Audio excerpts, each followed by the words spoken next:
রিমার্কের আরও একটি সংবাদ সম্মেলনে দেখা যেতে পারে মেগাস্টার শাকিব খানকে। এখন রিমার্ক আপনজন নামের একটি নতুন করে ব্র্যান্ড সৃষ্টি করতে যাচ্ছে মেগাস্টার শাকিব খান।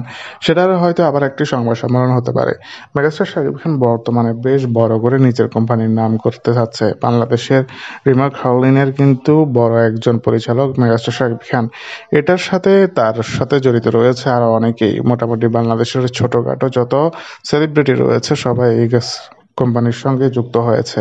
সাকিব আল হাসান থেকে শুরু করে সবাই রয়েছে এই কোম্পানিতে। তবে মেগাস্টার শাকিব খান শুধু এখন সিনেমার ক্ষেত্রে নাই, সবসময় তিনি এখন মডেলও হয়েছে নিজের কোম্পানির, অন্যদিকে পরিচালক তো বটেই। এখন শাকিব খান সামনে তার নতুন সিনেমা তুফান 2 এর শুটিংয়ে নামবে। এর আগে দরদ সিনেমাটির প্রমোশনে দেখা যেতে পারে তাকে। তো বন্ধুরা, ভিডিওটি নিয়ে আপনাদের মতামত চাই দিন আমার ভিডিওর কমেন্ট বক্সে। ভিডিওটি ভালো লেগে থাকলে লাইক কমেন্ট শেয়ার করুন। ধন্যবাদ।